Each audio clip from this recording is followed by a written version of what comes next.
আসসালামু আলাইকুম। আমার দুই ভাতিজারে লইয়া যাইরাম সুরমা নদীর পারো। দেখো কা দুইজন সকাল থেকে করতে রাজা সুরমা নদীর পারো যাইতো, তারা গরু দেখতো। ওই লাগে আপনার লগেও শেয়ার করলাম।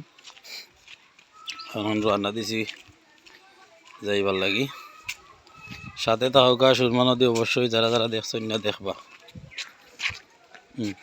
চলো চলো চলো, জুতা কি দেখো লিয়েছে, খাটা ঢুকে গেছে।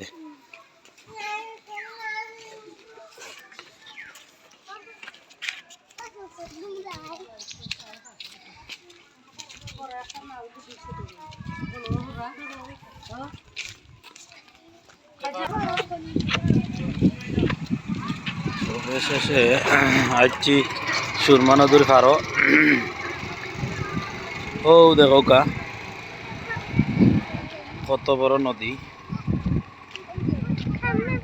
এরপরে হফার হইল আওর, এটা তো ছোটখাটো আওর, আওর তো আর বড় বড় আওর আছে। তো সামনে দেখা যায় আমরা সাতক বাজার। আমরা সিলেটের চতুর্দিকে হইল সুরমা নদী।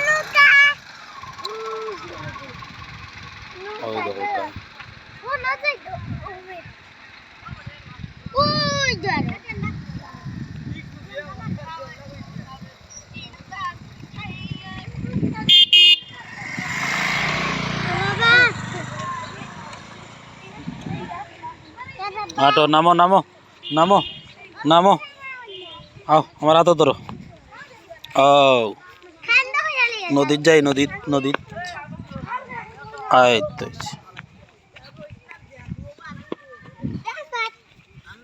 যাও যাও যাও যাও।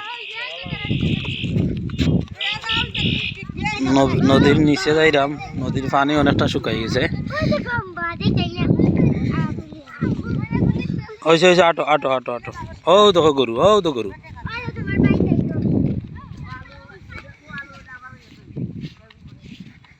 গরু দেখছ নি, আটো দেখিল। ও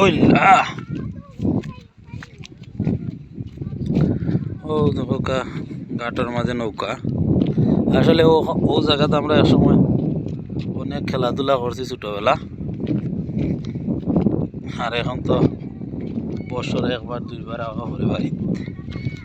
গ্রাম মানুষ আসলে যে ঠান্ডা বাতাস কত ভালো লাগে, ভালো লাগার মতো একটা মুহূর্ত। আসলে আমরা শহরে যারা বসবাস করি, আমরা আসলে গ্রামে খুব মিস করি। গ্রাম হচ্ছে একটা শান্তির জায়গা। শহরে যেতই আমরা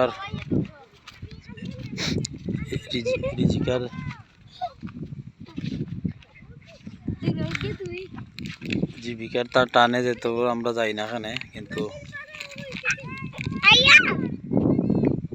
আমরা গ্রামও ফিরাইতে জীবিকা সবার প্রয়োজন, কিন্তু গ্রামের মানুষ ছাড়া তো চলা যায় না।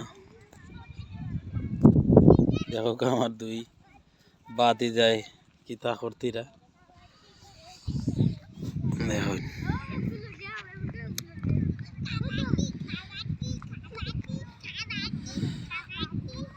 শহরের গাড়ির আওয়াজ, অনেক শব্দ, এগুলা থেকে এখন তখন কয়েকখান গ্রামের পরিবেশ আসলে কত ভালো লাগে, কত ভালো লাগে।